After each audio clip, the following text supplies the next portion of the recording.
A quick check before we proceed. So up till now, we have discussed 7 essential elements of a valid contract. The first one being two parties. The second element that we discussed was proper offer and acceptance. There must be intention of creating legal relation. Consent must be free consent. Nobody has forced me to enter into contract. The parties must be capable of entering into a valid contract. Consideration and object must be lawful. So we have covered 7 elements till now. Let us discuss few more elements. Agreement must not be one which is expressly declared void. Now, to understand this point, I need to first know what is the meaning of the term void. What is void? Only after that we will be able to understand this essential element. Now, students, void is the opposite of valid. Valid means it is enforceable by law. Void means it is not enforceable by law. Your agreement must not be one which is expressly declared void by the Act. Now, Act has a list. These are expressly void. They are expressly not enforceable by law. Your agreement should not be one which is expressly void. Parties must ensure that the agreements which they enter do not fall in the category of agreements expressly declared void. Your agreement must not be in that list. It must not be one which is mentioned in that list. Now, students, we will discuss what is the meaning of the word void. First, pay attention, then I will give you time to copy. Void means it is not enforceable by law. It's the opposite of valid. Now, void may be either void ab initio or just void. Void ab initio means the agreement is void right from the beginning. This is a Latin phrase. Please include this Latin phrase in the list. So we are maintaining a list of Latin phrases. Please include this in the list. Void ab initio means the agreement is void right from the beginning. And there is just void. We'll discuss that later. First, let us discuss void ab initio. X gave loan to M, a minor. Is it a valid contract? How can you enter into contract with minor? It is void right from the beginning. It is void ab initio. X entered into a contract for killing, drug dealing. All these are void right from the beginning. They are void ab initio. Then what is the meaning of just void? Just void means that the contract is valid when entered. So it is valid when entered. I'll rewrite it. So it is valid when entered. But later on, due to certain circumstances, it cannot be enforced. It becomes void. So it becomes void at a later date. When we enter into contract, that time it is valid, but due to certain circumstances, it cannot be enforced. It becomes void. Let us understand with the help of examples. I'll give you time to write, students. Please pay attention to the examples. X promised to marry Y. Okay. X promised to marry Y. This is a valid contract. Ma'am, how come marriage is a valid contract? Is it a contract? Now let's say that X promised to marry Y. Later on, Y refused. He said, no, I have changed my mind. Because it is a contract, X can file a case and recover damages from Y. My feelings were hurt. My goodwill, name, reputation, that got affected. So you can take action against Y. So it is a contract, yes. Now, yes, I agree, feelings were hurt cannot be measured. You are thinking about that. So we will claim just a random amount and the court will decide depending upon our paying capacity status, and they will decide whether that amount is to be allowed or not. So yes, it's a valid contract. So X promised to marry Y, but before marriage, X dies.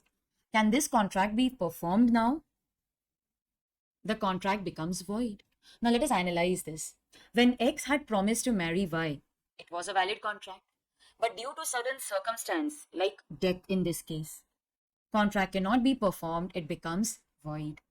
So contract was valid when entered,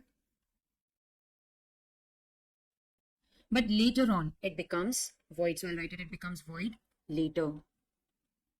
Let us discuss one more example. X promised to export onions to Y. Contract was entered, but later on, before he could export, government imposed a ban on export of onions. They said that there is shortage in the Indian market, no export. Let us analyze this. The contract when entered was a valid contract. But later on, due to the ban imposed, on export of onions. Due to this circumstance, the contract could not be enforced. It becomes a void contract. Now you may ask me, ma'am, what if X promised to export onions to Y? He sent the onions and then a ban was imposed. Will he get his money? Of course, yes. Because when he had exported onions, that time there was no ban. The ban, if imposed before export, will make the contract void. What if Y had given some advance, let's say 10,000 rupees? Contract now has become void, it cannot be enforced. Will he get back his money? Yes. Because X could not export, he could not perform his promise, he will have to restore, he will have to return, refund the benefit, he will have to return it. Or you can say he will have to restore it. He will have to restore the benefit. So this is just void. Okay. Now let's take down notes. In your notebook, please give the heading as void ab initio and just void. Write down the examples for void ab initio. I'll write it for you. You can copy it. So an agreement with minor.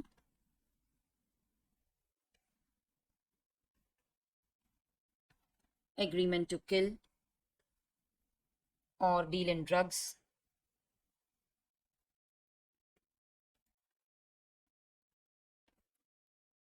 In void, we had discussed the example of marriage and export of onions.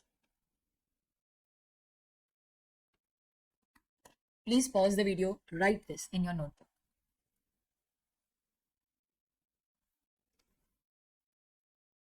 Done? Very good.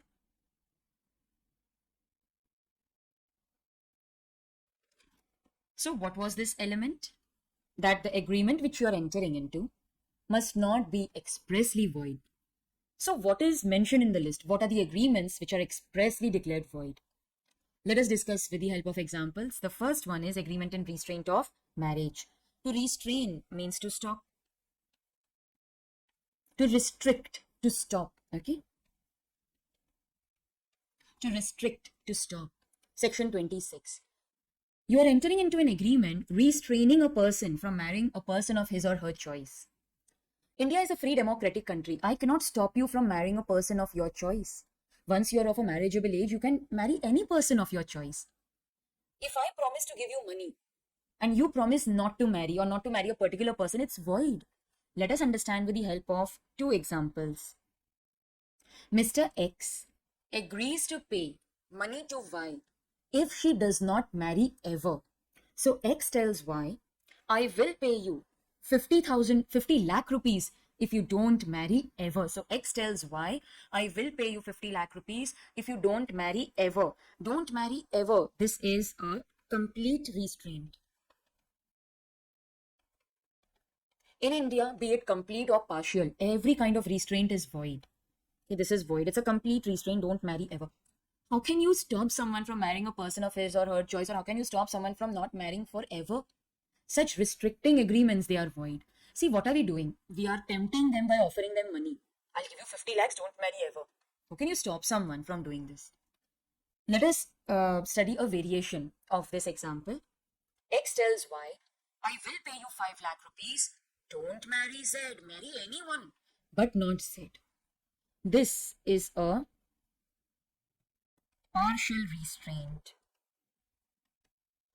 In India, be it complete or partial, both the restraints are void. So you cannot stop someone from marrying a person of his or her choice.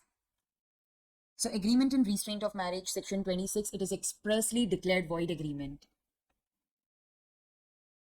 Agreements in restraint of trade, section 27. You're stopping someone from carrying out business, trade, profession of his or her choice. Agreement is void. You can't stop someone from carrying out lawful business, trade, profession of his or her choice. Agreement is void. X tells Y, close your shop. Only I can do business over here. I will pay you 10 lakh rupees. Leave this area. X, you can't stop him from doing business. Restraint may be complete or partial. Partial means you have two shops, close the second shop. You are becoming my competitor. You can continue business in your first shop. This is partial restraint, or don't do business ever. This is complete restraint. Every restraint is void. Such agreements are void. Okay, what if? Y took money. He took the 10 lakh rupees, but he did not close down the business. Can X go to the court and complain that he has taken money, but he's still continuing the business? No. Agreement is void. Such agreement is in restraint of trade, hence void. Then we have wagering agreements, section 30. Now wager, please write down, it means bet. Betting is not allowed. X and Y, they were in a garden. X suddenly looked up and he saw dark clouds. He said, I think it will rain, let's go home. Y says, no. Yesterday also it was very cloudy, but it did not rain. X said, no, I think it will rain. Y said, trust me, it won't rain. You want to bet? If it rains, then you give me 500 rupees. And if it doesn't, I will give you 500 rupees. They have entered into a bet. Such betting agreements, they are void. Why? See, law does not want to allow you to earn money out of luck. This is luck. It may rain, it may not rain.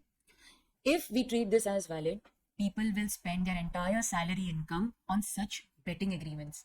So we say, you want to bet, you bet. But if you win and you don't get money, don't come filing a case. Don't come to file a case.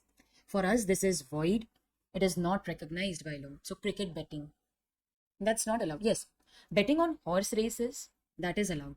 But there is a limit and all that we will discuss in the third unit, not now.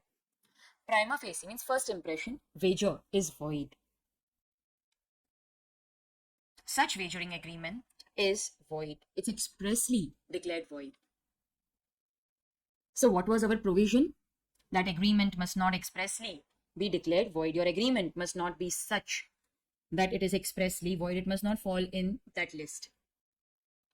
The next element is meaning must be certain, section 29. The terms, the words that we use in the agreement, they must be clear, certain, unambiguous. Again, they must be clear, not confusing. Okay, they must be clear, they must not be confusing. Ambiguous means confusing. So the terms must be such that they are unambiguous, they are clear, they are not confusing. In case they are confusing, in case the terms are uncertain, then the agreement is void. Now do one thing. Pause the video, take down notes. Done? Let's discuss examples. X is a dealer in different kinds of oil. He deals in coconut oil, sesame oil, groundnut oil, mustard oil, olive oil. He enters into a contract to sell 100 liters of oil to Y. Is this a valid contract? No, why no? Exactly. The kind of oil is not specified. But what if I say that he is a dealer in coconut oil only and he offers to sell 100 liters of oil to Y? Will this be a valid contract? Yes, because now it is certain as to the kind of oil. He deals in only one kind of oil, so it is very obvious that he is entering into contract for that oil. So meaning must be certain. The contract must be such that it is capable, it is possible of being performed, section 56. So the terms must be such that they are capable of being physically as well as legally performed. So the contract must be such that it is capable of being performed. Please pause the video, write this, then we will discuss examples. Please take down notes, students. Don't feel that this is very tiring, boring. This is the only way to remember law. Done? Okay. Now, X offers to sell his house to Y for 2 crores. This is a valid contract. It is capable of being performed. It's a valid contract. He said, yes, this is a valid contract because you can perform it. But what if X tells G, I will give you 1 lakh rupees if you bring a star from the sky. Now bringing star, moon from the sky, discovering treasure by magic, all these are impossible agreements. They cannot be performed. Agreement is void. So your agreement must be such that it is capable, it is possible of performance. So this agreement is void. You can also say this is void ab initio. This, in fact, it is expressly void also. The last requirement, in case there is any legal formality, follow it. If there is no legal formality, then you can make the contracts as per your choice. Even oral contracts are valid. But sometimes law requires that the contract must be in writing. So if writing, attestation, stamping, it is a requirement, then we will have to follow it. So sometimes law requires the agreement to be in writing only. I want it stamped, like say for example, sale of immovable property. I want the agreement to be in writing. I want it to be registered. So it is a requirement of law. You have to get it done.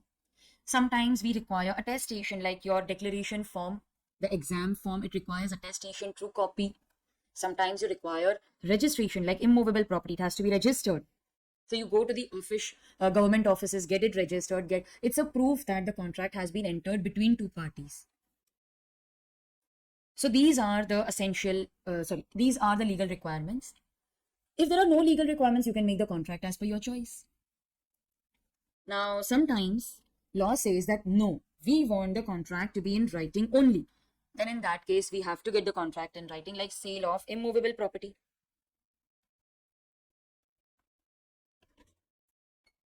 In case of immovable property, law requires the contract to be in writing and registered. So we will have to get it done. Suppose there is a gift deed, like your grandmother wants to gift her house to your mother. So the gift that should be in writing, it must be registered. That is the requirement of law. So in case there is some legal formality, we have to follow it. If there is no legal formality, then it is open to the parties to make an oral agreement or written agreement. Then no attestation registration is required. So these were the 11 essential elements of a valid contract. All these essential elements have to be present to make a valid contract. Even if one essential element is missing, it will not be a valid contract. So mostly theory or practical questions may be asked, but I doubt a long answer will be asked wherein you will be expected to write all the 11 essential elements. Basically, expect a practical question on this part. Now, we have discussed everything. I hope you have paused the video and written the last point. If not, then please pause the video now and include the 11th point in your notes. After this, let us read it from the textbook, from my notes, so that the entire concept is memorized and you will be able to understand whether you have understood all the examples, how to highlight the keywords, how to make your own notes. Let us read all that from the textbook and then we will solve questions.